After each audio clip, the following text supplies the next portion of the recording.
본색을 드러낸 마님과 운명을 향해 치닫는 강세와 옥녀. 다음 날 해가 중천에 올라서야 서희에게 당수를 맞고 기절해버린 남산수가 정신이 들었어요. 간신히 눈을 뜨고 고개를 들어보니 뒷골이 뻐근한 것이 평소와 다른 느낌이었어요. 아이고 머리야. 어제 너무 과음을 하였나 보구나. 그런데 오늘 왜 뒷목까지 뻐근한 것이지? 남산수가 고개를 돌려보려 했지만 고개가 돌아가지 않았어요. 아니, 목이 돌아가지도 않네. 어젯밤 잠을 잘못 잔 것인가? 꿀물이라도 일단 마셔야겠다. 남산수는 어제 서희가 남기고 간 꿀물을 단숨에 들이켰어요. 대감마님, 귀 좀 마셨습니까? 늦었지만 조반이라도 올려드릴까요? 초소 밖에서 행랑아범의 목소리가 들려왔어요. 되었다. 그만두거라. 내 속이 아니라 생각이 왔구나. 그나저나 어젯밤에 별일 없었느냐? 기억이 통 나질 않는구나. 댄내가 마님을 방으로 모신 뒤에 망년이라는 아이가 꿀물 대령에 올리더라옵니다.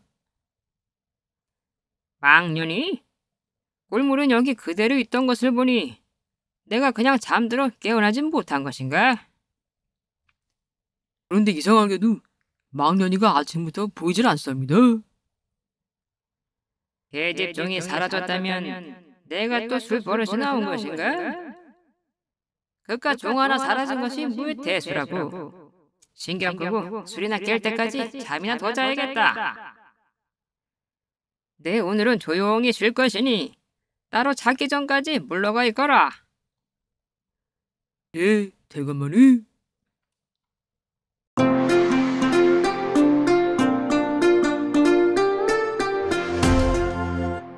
서희는 남산수의 집에서 야반 도주한 뒤 포도청으로 돌아가 포도대장에게 보고를 하게 되었어요.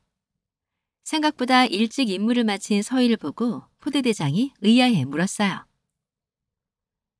그래, 벌써 임무를 마친 것이냐? 사건의 정황은 어떠하더냐? 예, 남산수 대감의 주장은 설득력이 없어 보입니다. 남산수 대감은 집을 비우는 일이 허다했으며 부인은 대감이 없는 집에서도 소일거리만 전념할 뿐 의심이 갈 만한 어떠한 행동도 보이지 않았습니다. 그렇군. 남산수 대감이 여색을 밝힌다는 소문이 들리던데 자신의 과오를 감추고자 부인을 모함까지 하려 한 것인가? 아무튼 내 전하께는 보고 들은 대로만 아를 것이다. 그만 물러가거라.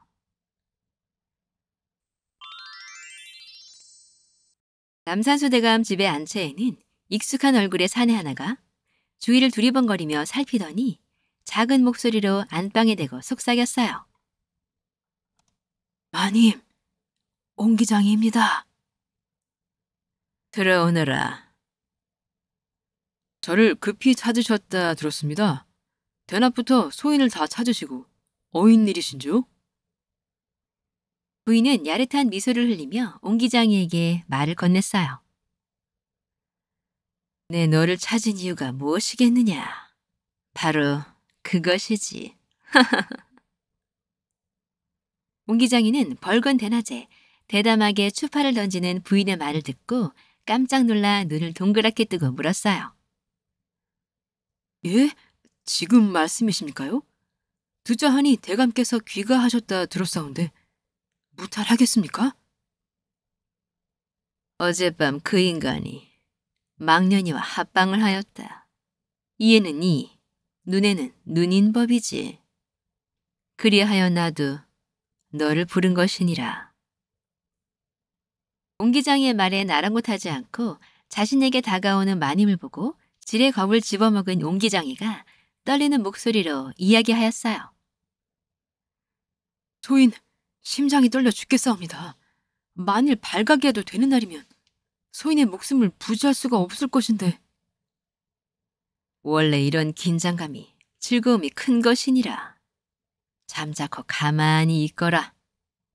목숨 정도는 걸어줘야 참재미를 맛볼 수 있지.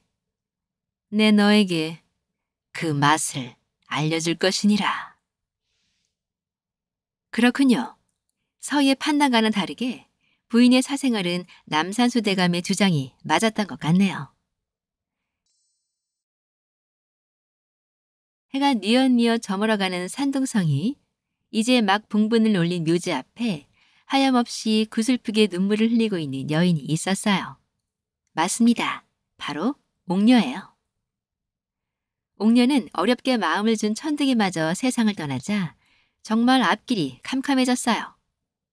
감히 그의 장례에 가보지도 못하고 장례가 모두 마치길 기다렸다가 홀로 천득이의 묘를 찾아가 그를 그리워하며 눈물을 흘리고 있었어요. 당신마저 이리 허망하게 떠나면 어찌한단 말이오. 사람의 팔자가 어쩌면 이리도 기구하고 가혹하단 말입니까? 만나는 사내마다 하루를 넘기지 못하고 세상을 떠나니 나는 이제 어찌 이 험한 세상을 살아야만 한단 말입니까?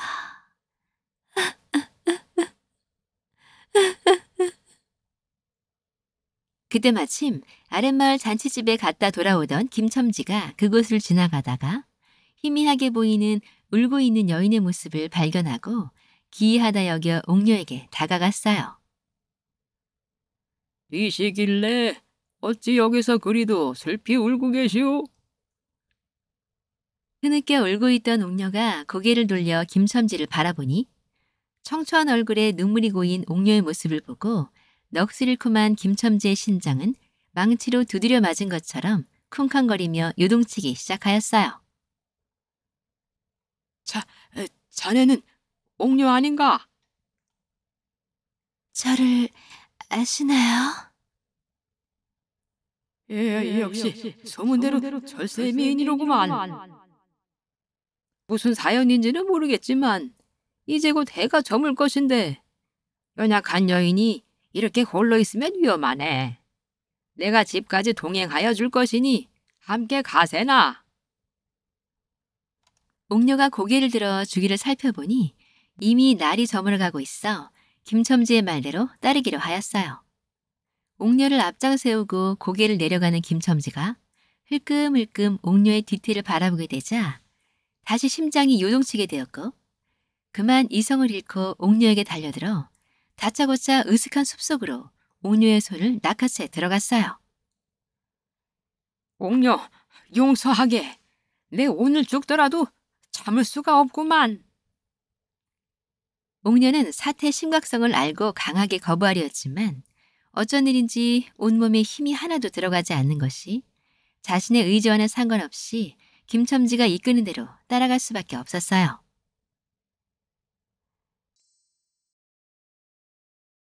강세는 어이와 함께 병원이 깊은 옹주를 진맥하기 위해 옹주의 거처로 향했어요. 옹주의 거처에는 옹주의 어머니인 효빈이 이미 자리하고 어이를 기다리고 있었어요. 어이가 도착하자 문 밖에서 상궁이 효빈에게 아뢰었어요. 효빈 마마, 어이 헌해간 들었사옵니다. 들라 하라. 어이가 들어오자 효빈은 어이를 매서운 눈초리로 바라보며 꾸짖었어요.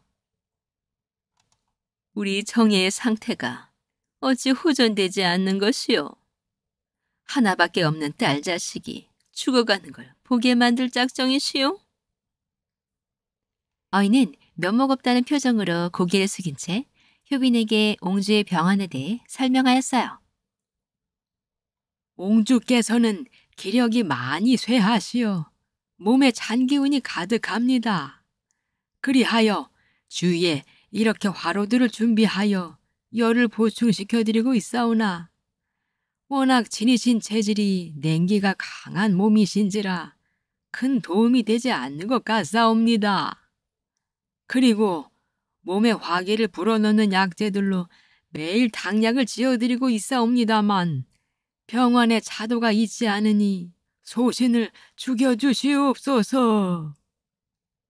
허나 소인의 의술은 여기까지가 한계이오나 이번에 새로 들어온 의원 중 여인의 냉기 치료에 탁월한 재능을 지닌 자가 있어 옹주님을 직접 진맥하고 치료를 돕고자 하여 함께 왔나이다.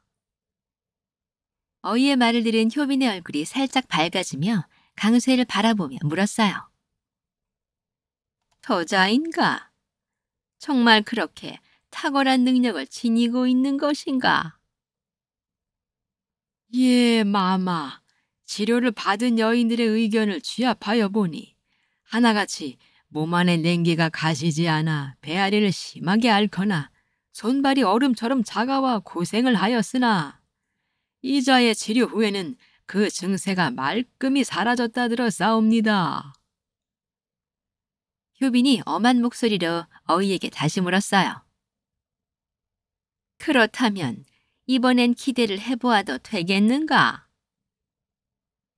도신 역시 옹주님이 완쾌하시리라 장담할 순 없지만 분명 차도는 있지 않을까 사료되옵니다.